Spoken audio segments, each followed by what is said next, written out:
When it comes to retirement planning, there's one important age that tends to be an inflection point for many people, and that age is 56. Hi, I'm Patrick King, and over the years of helping people plan for retirement, here's what I've learned about that critical time around age 56.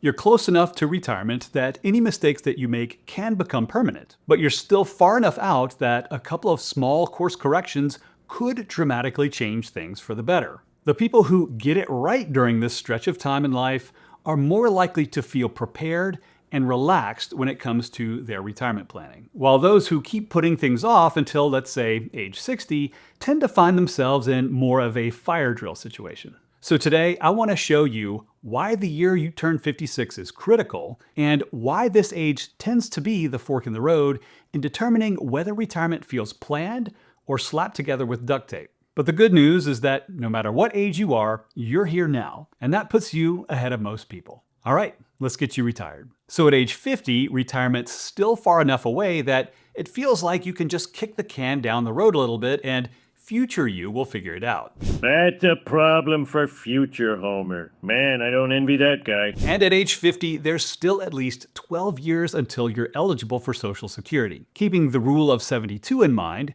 there's a good chance that your savings could double over that time. But once you hit age 60, you're going to start running out of road that you can keep kicking that can down. And at that point, Social Security eligibility is only 2 years away. So age 56 ends up being that inflection point for a few reasons. Your portfolio is big enough that a market dip starts to look alarming, your runway to retirement is starting to get a little shorter, and every retirement planning decision starts to matter a little more. And when we think about that normal retirement age range from 62 to 65, there's still some time to keep growing your investments. Okay, let's think about this. If at age 56, retirement is between 6 and 9 years away, if we apply the rule of 72, you'd need your investments to return between 8 and 12% in order to double your money before retirement. And that isn't unreasonable. So you can see how, if you start waiting a little longer, how that runway shortens. And now, if this time around 56 is your last window to do this the easy way, let me show you what you should actually be doing at this age. Once you're in your mid-50s,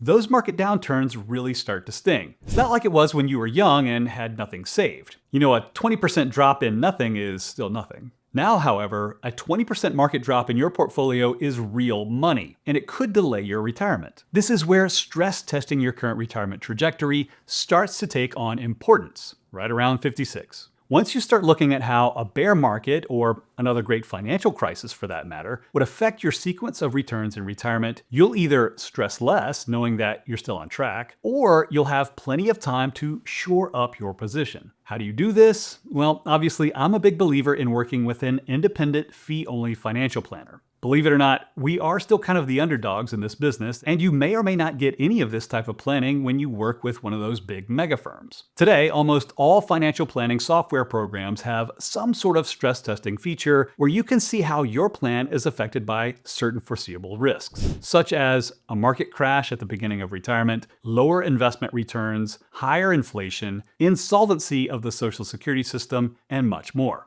And all of this is part of what you get with a comprehensive financial plan. But while stress testing your plan can help you protect your retirement cash flows, there's still more that you'll need to do around age 56. Once you've hit your mid-50s, you're likely to be right smack in the middle of your prime earning years, which is great.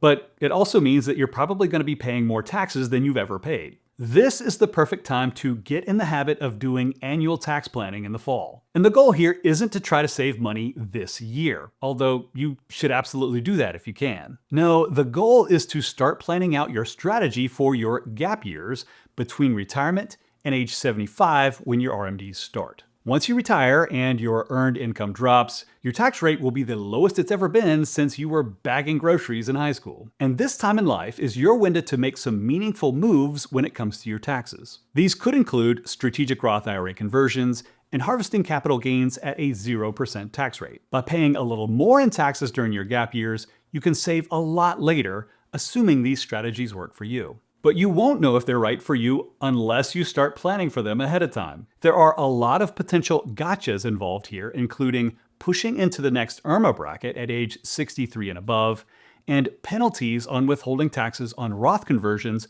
under age 59 and a half. Again, another reason to start this process around age 56 so you'll be prepared. And yes, an independent fee-only financial planner can help you with this too. If you need help with this kind of tax planning, click on the link below to book a call. We'll analyze your specific situation and show you how you can optimize your plan. Okay, while the lower taxes in your gap years mean that you can do some real tax planning, they also mean that you have less money coming in. So that means that we need to start making a plan to bridge that gap when it comes to those early retirement cash flows. There are a couple of gaps that we'll want to plan for. From an income standpoint, this looks like the time between retirement and when you start Social Security, and the time between retirement and when your pension starts. From an expenses standpoint, we need to pay attention to the gap between retirement, when your health insurance stops, and age 65 when Medicare kicks in. Now, you absolutely can keep up your lifestyle before your pensions and Social Security start, and while you're paying for the private health insurance before Medicare, but only if we plan it out. And again, age 56 is the perfect time to start planning all of this. How much can you spend? Which account should you take from first? What is the best time to start your Social Security? And when should you start your pension? You want to build your bridge strategy before you need to cross it. Building your bridge strategy takes a little time in planning, but there's another critical retirement issue that we need to start planning for around age 56.